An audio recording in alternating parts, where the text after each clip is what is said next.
I'm Mark Jolly. I'm a psychic, a modern-day oracle. You have a question you'd like to start with? Although I've been blind since birth, I have the ability to see things that others cannot. When I touch somebody's hand, I get flashes of their past, present, and future. I've teamed up with one of North America's most talented mediums. I'm Laura Warren. I've been communicating with spirits since I was a child. As a professional psychic medium, I act as a conduit between the living and the dead.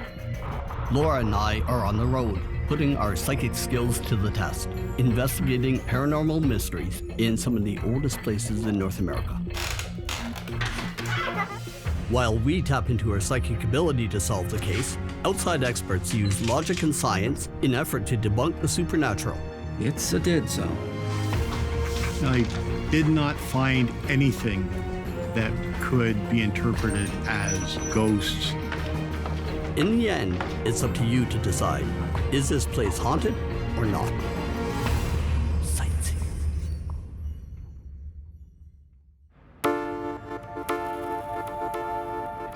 We've arrived in Hansport, and we're here to investigate another haunting. That's what we do. I'm really excited to get here. So the town of Hansport, it's been settled for quite some time. I understand also that this house that we're going to is 175 years old. Yeah, it sounds like they've had a lot of really strange things happening. My name is Jane Kerr. I live in Hansport, Nova Scotia. We bought this house about 15 years ago, and I live here with my husband and our 3 kids. Some of the things we experience here are someone going up and down the steps. I'll see something kind of go past the corner of my eye and turn to look, and of course there's nothing there. We've had TVs come on with no one in the room. We've had radios change stations. My name is Stan Kerr. I'm Jane's father-in-law. And I was alone, and something felt like it was walking behind me and come up around my back, kind of, and it's like a blanket behind me, feel pressure, like. I turned around, there's nothing there, and I was spooked pretty good by then. Before we bought this house, we had no idea. There was no rumors of it being haunted or anything like that. I had heard that it was a manse to one of the churches in town. The older people refer to this as the Phillips house. He was the pastor at the Baptist church, and his family lived here. And the family that moved here after them were Metzlers, 2 sisters and a brother. Just stuck to themselves, I thought. No kids ever went over there, or anybody really that I could tell. There is something going on here, and there is a spirit, or there's some energy here. I think having the psychic and the medium come in will just be validation that we're not losing it. Hi, how are you? I'm Mark. I'm Jane. Hi, I'm Laura. Nice to meet you. We understand there's been some unusual occurrences going on around here. Yeah, a little bit. Come on in. I'll tell you all about it. A little history on the house. It's about 170, 175 years old. And I remember just driving by and just being like in love with it. It had these big trees and this big yard, and it just had so much character. I just drooled over it, but it was way out of our price point. And then it started coming down and coming down and coming down. And I think the guy just needed to get rid of it. And so we bought it. So if you just want to follow me through here, I'll take you to the first location of events, I guess, is on the steps here. Quite often, we hear someone coming up the steps, and when you go to look to see who it was, there's no one there. When you say pretty frequently, as in like daily, monthly? Like a couple times a week, probably. This used to be where we would do timeouts for the kids when they would act up. And the usual timeouts place was the step.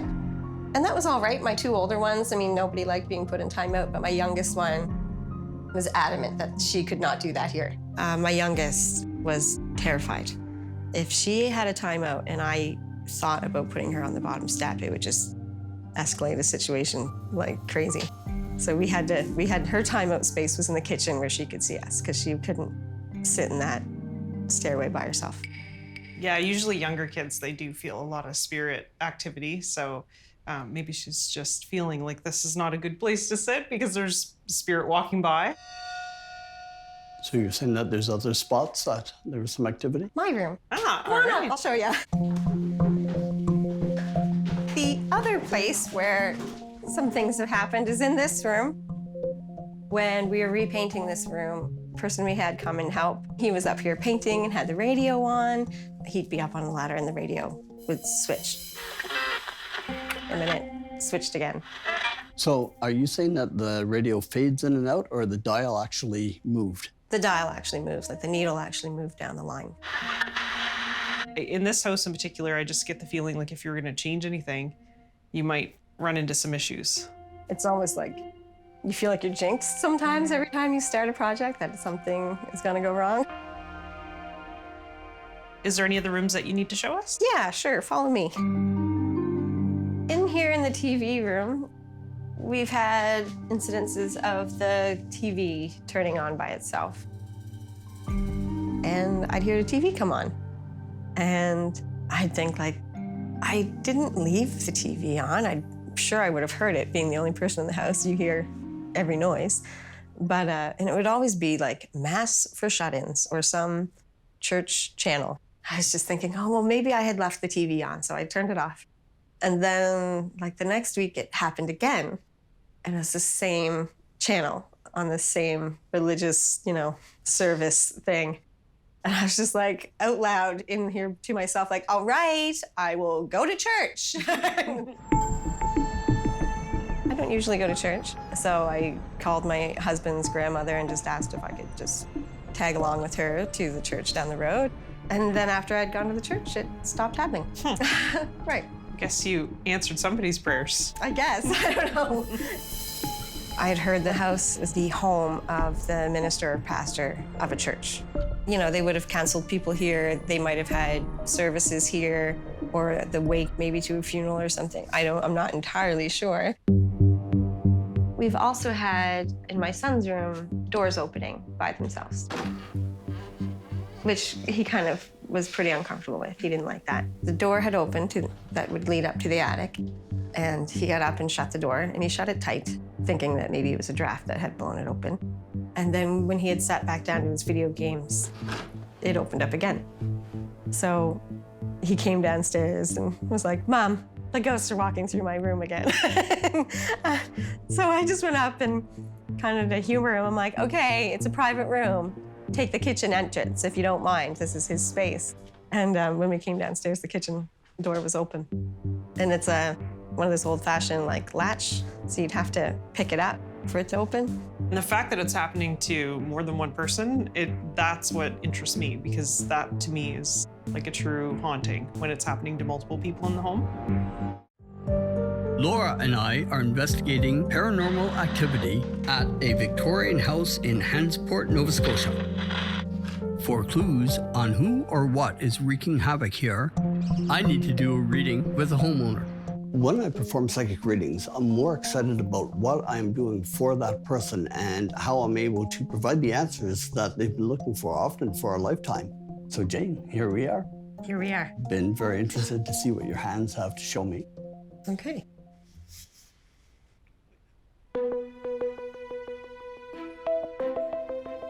Okay, so what I'm seeing is past lives lived in this house. And I see a person, they're looking out the window, all right, and they're like looking past a coffin. But 100 years ago, they had the funerals right in the living room.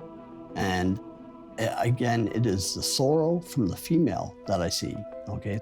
I'm seeing 3 generations suffering. And in 1955, everything turned around. And it just sort of like the light shone down on them. Something happened that lifted the heavy energy from the house. Do you know who's going up and down the steps? It's interesting what's come along here, because what I'm seeing is a footstep, and then I'm seeing, remember the pegs that people used to wear like pirates? If they lost a leg, it would be like a peg. Those stairs became a barrier to somebody in life, okay? There used to be an elevator. Oh, okay, that absolutely makes sense, because Yeah. I'm seeing that, somebody who couldn't get up there. You can see where the molding's been cut out, where the elevator was put in. That makes so much sense Yeah. to me, because that's what I'm saying, is something happened to somebody and there was a reason why you had to, that's who it is. Okay.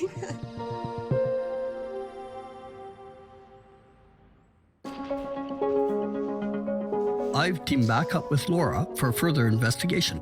Okay, Okay, so we're in the TV room, and this is the room that Jane's reported that the TV is switching on by itself to a religious type program. Do you get any feeling when you come in here? So there is a strong feeling in this room of, I can see a coffin. So somebody laid out in this room for visitation or a wake. You know, 100 years ago, that's what they did. They had the wake right in the living room. That feeling is this was the room. There is a feeling here in this house of it's kind of steeped in some kind of religious practice. So again, it's another thing I haven't connected all the dots yet, but that's sort of the general feeling. There's more to it than just a religious family living here. Yeah, I would have to agree.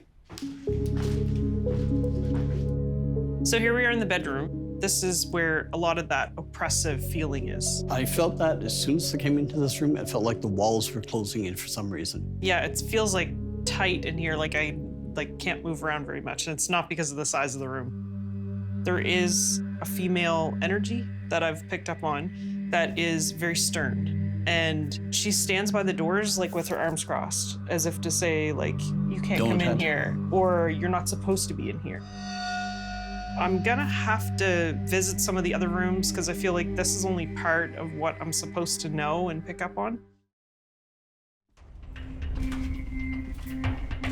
So as I was doing my walk around, I felt really drawn to come up to the attic. And I feel like the lady, the spirit that's been trying to communicate with me, this would have been her bedroom. And that's why there's so much energy here that she actually stayed in this area. So it just felt like the best place to connect with her. I'm just lighting candles and some sage as a blessing and an offering back to spirit and to cleanse the energy in the room. Every time I connect with the energy of this house, I get a terrible headache. And someone is too close to me in spirit, so I've asked them to back up a little bit. There's a woman. She has a black coat on. I can see the top half of her. A white shirt buttoned to the top. A bow tie, but in a feminine fashion. And she stands in front of me with her arms crossed across her chest. She's in charge. I see her telling people what to do. She's very religious. She says there's no crosses in this house. There should be crosses above the doorways. She's very stern and scheduled. She needs to have things happen at the same time every day. Breakfast is offered no later than 8 a.m. She gets agitated because she doesn't understand this family. She doesn't understand modern families, modern time, and she calls the family lazy. I'm explaining to her she's in the wrong time period. This isn't a farm anymore. I'm explaining to her if she can't be living with this family harmoniously, she can no longer stay here. And she can't be bothering the kids or scaring anybody or making anybody feel uncomfortable. This is their physical space, and she's no longer in the physical. I think she's beginning to understand. She's willing to work with the family. She doesn't want to give up her house. Which is okay, as long as the family is safe here.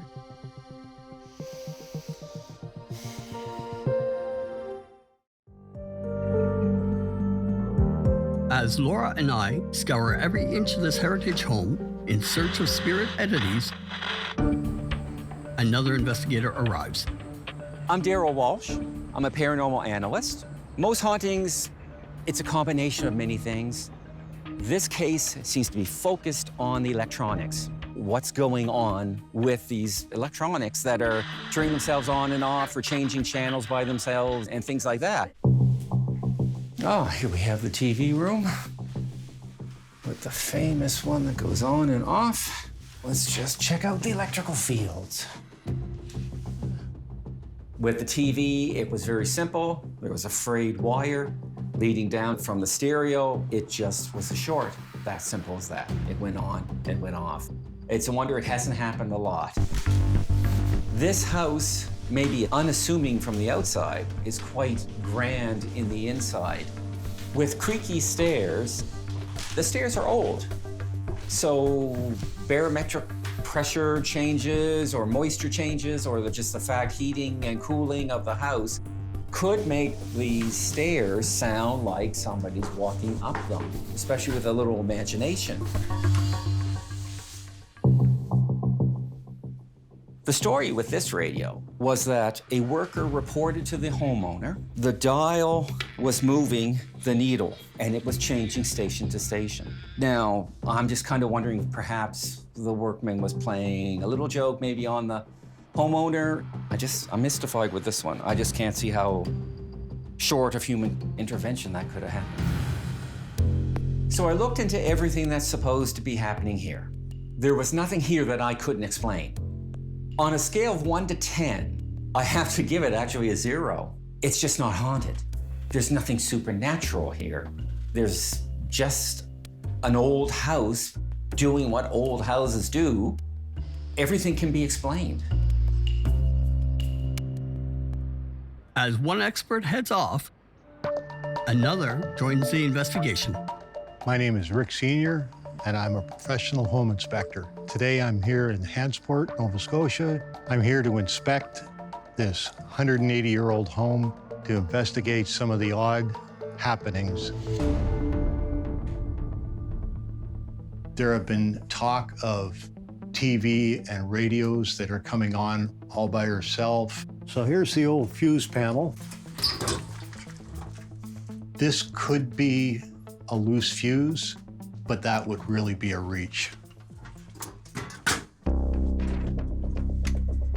As far as the door to the kitchen, opening all by itself, the door appears to be fairly level. It's not swinging wide open by itself. The latch is very tight, and it is actually fairly difficult to open manually. Why it's opening on its own, I have no idea.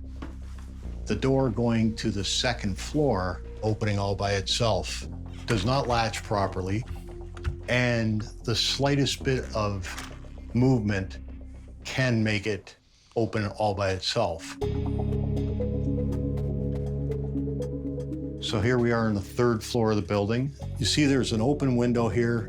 This may have a direct result on why the doors appear to be opening and closing on their own. Get a windy day, the wind blows through the building, and the doors are gonna move. I really can't see any unusual things that are happening here. I don't see any reason to believe that this house is haunted.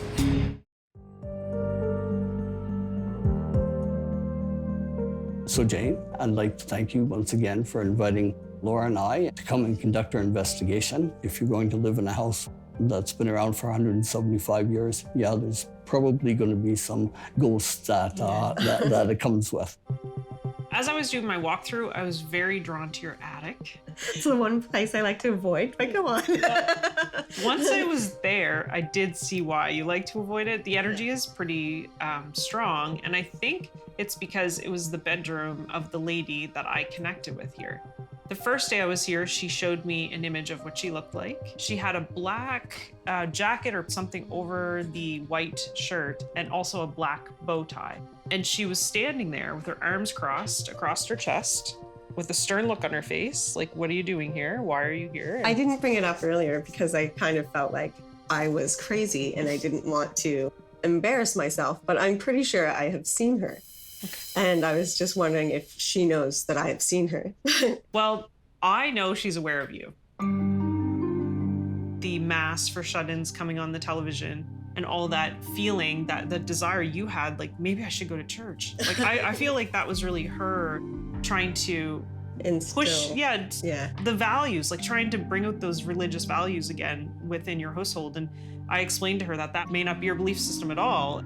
So it was an interesting conversation with her, and I think I made progress with her in her understanding that you are living in a different time. And that the things that your family would do would not be the things that her family would have done. Because she was all about work and chores and getting things done and things being in order and on time, and everything was very strict. I can see why she would be annoyed, I think, especially like we do not have a strict schedule here. You know, I'm sure she's probably the one that was opening the door to Thomas's room because he would be on his video games forever. And yeah, that would probably be annoying when there's wood to stack and there's things to do. Makes me feel like I'm going to have to step it up now and like create a schedule of some kind for her. So she's like, okay, they've caught on now. Sometimes people just want the ghost to go away. In other times, like in this case, I think it'd be sad if they left now. Exactly, yeah. That's great. I appreciate you both coming and helping us out here and answering those questions for us. So that's nice. It's peace of mind. It's great. Thank you. Thank you for coming. Could these mysterious events simply be the creaks and groans of an old house showing its age? Or are they evidence of an invisible resident? Proof of a meddling spirit intent on keeping the family in line. Executive producer Johanna Elliott. Supervising producer Jennifer Comeau. Series director Donna Davies. Hosts Mark Jolly and Laura Warren. Director of photography Charlie Benoit. Integrated described video consultant Ron Rickford. Development and production executive Andrew Morris. Director programming AMI TV Brian Perdue. Vice President Content Development and Programming John Melville. President and CEO David Arrington. Ocean Entertainment Limited. Produced in association with AMI.